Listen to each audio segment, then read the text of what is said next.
Next, another problem. Sigma un equal to root of n square plus 1 minus n అని ఇచ్చాడు. So ఇది మనకి ఇచ్చిన సిగ్మా యూఎన్, ఇది దీని యొక్క కన్వర్జెన్స్ కనుక్కోమని ఇచ్చాడు. సో సొల్యూషన్ ఇచ్చిన యూఎన్ రాసేసుకుందాం. Sigma U N is equal to root of N square plus 1 minus N. So ఇలా మనకి ఇచ్చినప్పుడు అంటే root of N square minus 1 minus ఎన్ అని ఇలా ఇచ్చినప్పుడు మనం ఎలా చేయాలి అంటే ఇక్కడ రేషనలైజేషన్ వాడాలి. రేషనలైజ్ చేసుకోవాలి మనకి ఇచ్చిన టర్మ్ అనేది. రేషనలైజ్ చేసుకున్నట్లయితే that implies root of N square plus 1 minus n into ఇక్కడ మైనస్ ఎన్ అని ఉంది కదా, రేషనలైజింగ్ అంటే ఏంటి ప్లస్ ఎన్, ఆపోజిట్ సైన్ వాడాలి.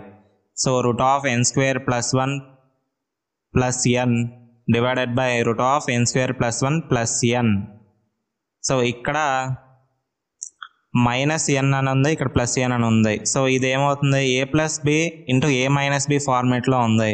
అప్పుడు A square minus B square అని రాసుకోవాలి. సో మనకు ఫార్ములా ఉంది కదా, A plus B into A minus B is equal to A square minus B square. So ఇప్పుడు మనం ఆ ఫార్మేట్లో రాసుకుందాం. ఇక్కడ రూట్ క్యాన్సిల్ అయిపోతే A plus B into A minus B కదా, హోల్ స్క్వేర్ అయితే రూట్ క్యాన్సిల్ అయిపోద్ది. N square plus 1 minus N square divided by root of N square plus 1 plus N. ఇక్కడ plus N square minus N square cancel అయిపోతే 1 by root of N square plus 1 plus N. So this is the UN.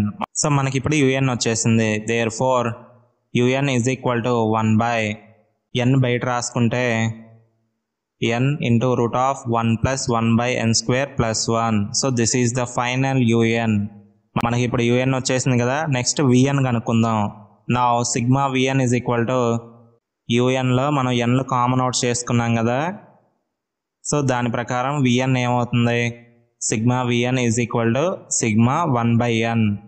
Next consider limit n tends to infinity UN by VN compare చేసుకుందాము. Compare చేసుకున్నట్లయితే UN 1 by n into root of 1 plus 1 by N square plus 1 divided by VN 1 by n. N cancel అయిపోతే 1 by root of 1 plus 1 by N square plus 1. ఇక్కడ మనం limit apply చేసుకున్నట్లయితే limit n tends to infinity కదా, so ఈ ఇన్ఫినిటీని తీసుకెళ్ళి మనం substitute చేసుకున్నట్లయితే that equal to 1 by 1 plus 1 అంటే 2 అవుతుంది. సో 1 బై 2 ఇది ఒక ఫైనైట్ వాల్యూ. మనకి limit n tends to infinity UN by VN చేసినప్పుడు మనం లిమిట్ సబ్స్టిట్యూట్ చేసినప్పుడు మనకి ఫైనైట్ వాల్యూ వచ్చింది కాబట్టి సో బోత్ యూఎన్ అంటే sigma UN and sigma VN behaves alike, రెండు ఒకేలాగా బిహేవ్ చేస్తాయి అని మనకి ఇప్పుడు తెలిసింది. నెక్స్ట్ ఇప్పుడు మనకి సిగ్మా విఎన్ ఉంది కదా, so sigma VN is equal to sigma 1 by N. ఇక్కడ పీ టెస్ట్ చేసినప్పుడు పీ ఈక్వల్ టు 1 అయింది, 1 బై ఎన్ పవర్ 1 అంటే P is equal to 1. So therefore sigma VN is divergent. Sigma V N divergent అయింది. Sigma V N divergent అయితే sigma U N కూడా diverges అవుతుంది. ఎందుకంటే మనం ఇప్పుడే కనుక్కున్నాం కదా, లిమిట్ సబ్స్టిట్యూట్ చేసినప్పుడు ఫైనైట్ వాల్యూ వచ్చింది. ఫైనైట్ వాల్యూ వస్తే విఎన్ ఎలా అయితే బిహేవ్ చేస్తుందో యూఎన్ కూడా అలాగే బిహేవ్ చేస్తుంది.